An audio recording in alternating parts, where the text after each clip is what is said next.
What is the best unexplained mystery that was solved eventually? Story 1, Ben Needham. A poor toddler from Sheffield, UK, my childhood home, vanished when visiting his grandparents' house in Kos, Greece. He was running in and out of the patio doors to the garden, playing with his toys, and then suddenly, he just wasn't there anymore. It was all over the news where I lived for many years. I felt so sorry for his poor mother and the rest of the family. There were arguments about Greek police not doing enough, British police not helping enough or doing too much, awful unfounded rumors about family and people nearby, DNA test on kids suspected of maybe being Ben, discussed that the Madeleine McCann story got all the press and money. Eventually, one of the workers on a nearby construction site dies of cancer, and his secret confession is revealed. He accidentally ran the boy over with his digger and covered it up instead of coming clean. I know they found the toys he was playing with at the time buried nearby, but not sure if they have found his remains yet. Such a shame and waste of so many years on an international investigation with so much pain. Story 2. A local one comes to mind for me. In 1971, two 17-year-old girls went missing one night when driving to a party. Some of their friends were driving ahead of them and eventually lost sight of their lights after they missed a turn. I guess some people suspected kidnapping or other foul play. Others suspected they crashed into a gravel pit, but searches found nothing. There were multiple sightings of them in other cities, but their families refused to believe they ran away. In 2007, a man who was already serving 200 plus years for abuse was charged with their assassinations. They even tore up the family farm to look for the girls' bodies. In 2013, someone spotted the underside of a car in Brule Creek. The girls were found inside the car. I guess there's still some questions about what exactly happened, but the bridge they were near was new and the car was in third gear. It's amazing no one saw the car in the initial search of the area.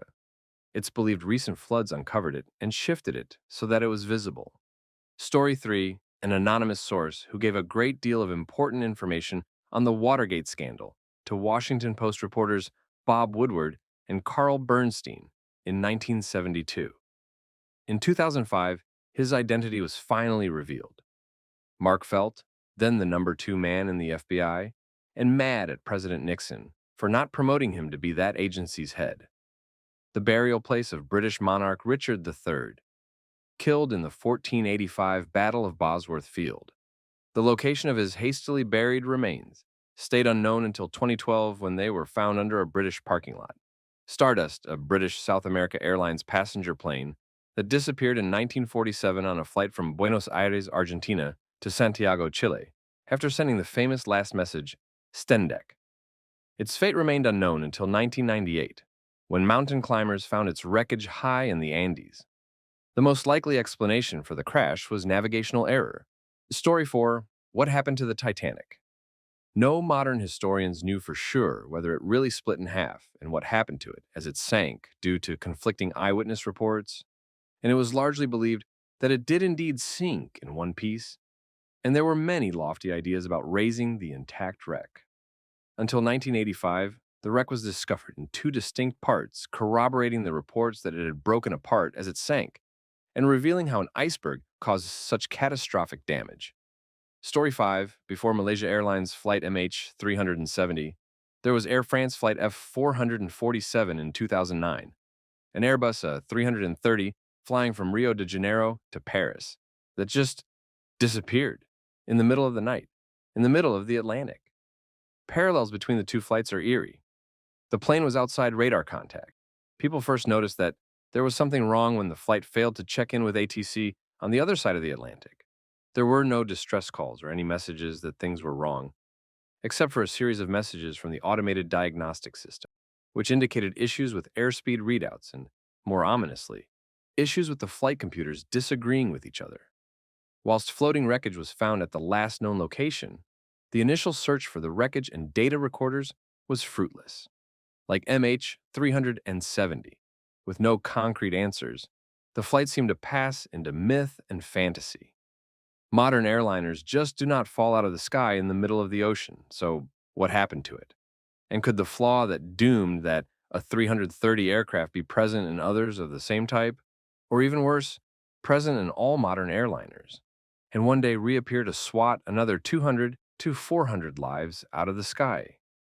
To their credit, the French Aviation Investigation Agency, the BEA, stuck with the search, and nearly 2 years after the crash, the wreckage, and more importantly, the data recorders were found and recovered. Now, most rumors around the cause of the crash focused on the messages received by the automatic diagnostic system, particularly the messages indicating that the flight computers were disagreeing with each other. However, when the data and audio from the recorders was decoded, the BEA found something vastly different and almost as scary. Story 6, Grateful Doe, and Jason Callahan. I remember following that case online for years and being really haunted with the details. The creepy facial reconstruction pictures, the description of his face being mangled beyond recognition in the accident, the note in his pocket. I always hoped that they would find his identity to give his family peace. I remember being so relieved when they finally discovered that the body was Jason Callahan, but always found it sad or unsettling that his mother waited so long to file a missing person report just because she wasn't sure what region to file it under. It took 20 years, but at least it's finally solved. Story 7, Roanoke Colony, though I guess kind of a mystery, just not really. First, it's pretty clear they went to live with the Croatoan, like John White's instructions when he left was, if you have to move in with the Croatoan, write the word Croatoan on this big tree. Guess what he found when he returned in 1590, after being gone for 5 years? He was forced back by storms on this trip, so couldn't even check the Croatoan. The issue is, he couldn't get another expedition together to go check. And there was little incentive. The legal structure of Sir Walter Raleigh's monopoly on settlements at the time required there to be a colony in order to maintain it. So until the next colony was founded, everyone just pretended the legal fiction that Roanoke was still kicking. So no one really investigated Roanoke again until Jamestown in 1607-ish. Like, that's basically 20 years. So yeah, it's kind of a mystery. But it's pretty clear the colonists went to live with the Indians, either eventually dying in a war or going further away. 20 years is a long time. Story 8, I'm probably too late to the party, but the disappearance of Jacob Wetterling. It was an extremely high-profile missing persons case in the late 80s or early 90s, and it sort of rocked the state of MN. It completely changed people's perspectives on small-town life in a relatively sleepy rural area. Very recently, I think 2 years ago, he was finally found and the kidnapper or assassin was brought to justice. It was extremely cathartic for those who had lived through it, but also devastatingly sad. His mother and father never gave up on the search and have since become outspoken advocates for miners and have created a foundation for miner safety. What's really messed up is that the guy who did it was actually a suspect back in the initial investigation in 1989. They took a DNA sample, and it was positively matched to another missing persons case of a 12-year-old boy nearby. But the statute of limitations had expired, so he could not be arrested and charged. Eventually, the FBI were able to obtain a warrant to search his property on CP charges, which ultimately led to his arrest and conviction. Story 9, the Voyager anomaly. We're very good at calculating orbits and flight paths. It's a precise science that we can model well with computers. But after a few decades of flight, Voyager was in the wrong place by millions of miles. Was there some unseen force at work? Some sort of body with gravity we haven't accounted for? Were our computer models of how things travel in space wrong? Was there some sort of subtle physics we don't understand that only shows up after decades of spaceflight? No. It turns out our model of the Voyager probes we used to simulate their trajectory was slightly incomplete. Stray heat from the radioisotope generator that powers the craft was hitting an antenna, which exerted a very tiny bit of force in a direction no one was accounting for, throwing the path off by millions of miles after decades. By way of analogy, it's as if you planned a trip across the country in a car, but forgot to factor in the force of the photons coming out of your headlights. And so you ended up a few miles off of where you thought you were. Story 10, the disappearance of Chandra Levy. Levy was a young intern with the Federal Bureau of Prisons whose affair with Congressman Gary Condit overshadowed the media attention before eventually being ignored due to the attacks on the Twin Towers on 9/11. They found her body a year later and determined she had been assassinated. Gary Condit was innocent. He had meetings the night she went AWOL, but eventually had to resign. In 2009, an undocumented immigrant from El Salvador was charged with her passing. However, the case was appealed, and he is facing deportation. Edit. I'm suggesting the unsolved mystery is that she went missing, and that the answer was Levy was assassinated. I realize that looking back at my post, it makes it seem like I am saying that Levy's assassination was solved. Since the case was appealed, technically her assassination is considered to be unsolved. Story 11. The case of the missing British South American Airways aircraft Stardust in 1947. It was a passenger aircraft based on the infamous Lancaster bomber, flown by experienced World War II Lancaster pilots. The flight between Buenos Aires and Santiago disappeared mysteriously with an equally mysterious final message, Stendek, that left everyone clueless. There was a massive, fruitless search for the aircraft. For decades, theorized that the plan was hijacked, abducted by aliens and whatever. The wreckage was found some 50 years later, at the base of a mountain glacier. When all the dots were connected, the mystery was solved. The aircraft was flying at night, and the crew had to rely upon a method of navigation based on airspeed and time. The problem was that the plane entered the jet stream at the high altitude needed to pass over the world's second tallest mountain ranges. Flying against the jet stream would have reported a faster airspeed than while physical speed in relation to the Earth was slower. And the aircraft started its descent much too early and smacked into the side of a remote mountain in the darkness of the night. The wreck site was then covered by an avalanche covering all traces. By the time they started searching for the aircraft by air, there were no traces, and searches on foot were even more difficult. It wasn't until the part of the glacier that held the wreckage flowed to the melt zone of the glacier and a human happened to notice them that a proper search of the site could take place, and a serial number taken from a rusty engine some 50 years later that this mystery could be solved. Story 12. This isn't what I would call the best, but still entertaining. The famous Paulding Light in Upper Michigan was fabled to have been the ghost of a railroad worker who died from a train accident, a Native American ghost, among others. It served as an effective tourist trap for the area, bringing in visitors from all over and even being featured on some of this cheesy Discovery Channel style shows. People have come to watch the lights do all sorts of things: get bigger, become red, bounce around in the distance. Eventually, Michigan tech researchers put in some effort to research it and discovered it was simply a result of car lights from the highway. It took them less than an hour, apparently. Anticlimactic, but nice to see superstition snubbed by science. Story 13. It was actually solved years ago, around 2003, I believe, when a bunch of previously classified documents were released to the public.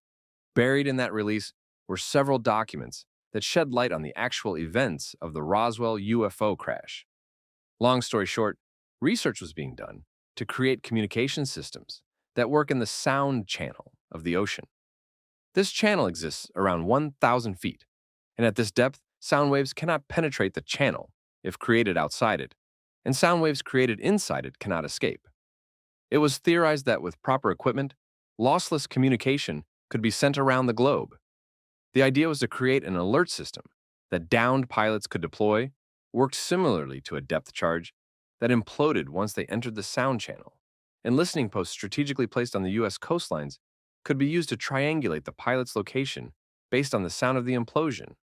Once these tests were successful, work was shifted to prove the existence of a similar channel in the atmosphere, which does exist at around 150,000 feet. What crashed in Roswell was a prototype array of antennae and microphones suspended by a weather balloon, used to test this theory. The secrecy stemmed from this being completely uncharted territory, and a potentially upper hand in the then very young Cold War. Story 14.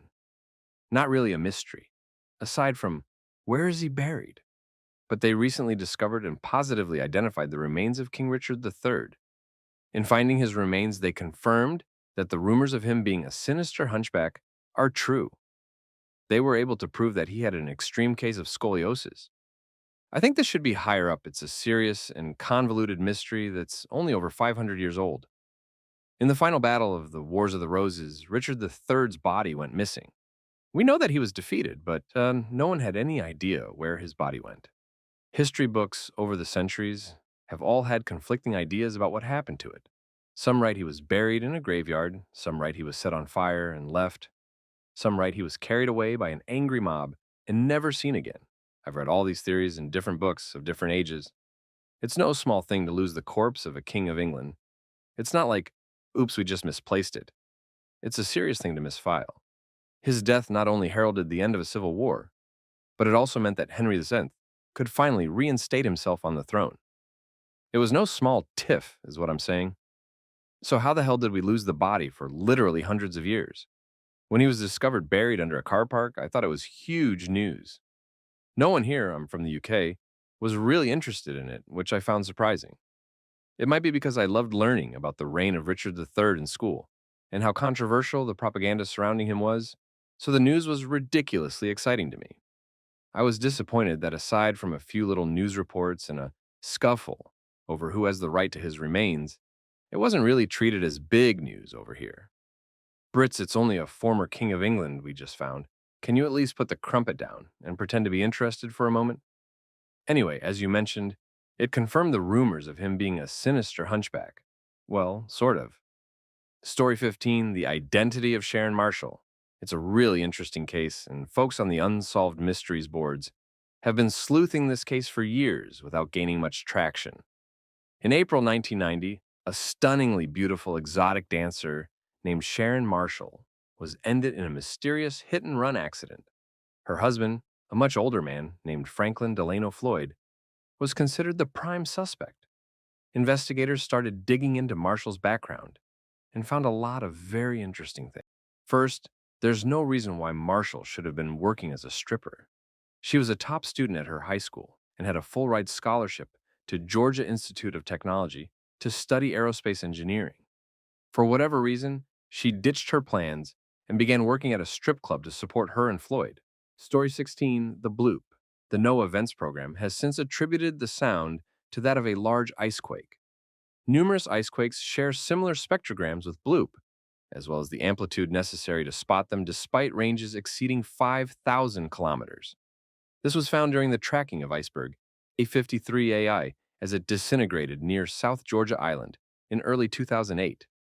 If this is indeed the origin of Bloop, the icebergs involved in generating the sound were most likely between Bransfield Straits and the Ross Sea, or possibly at Cape Adair, a well-known source of cryogenic signals.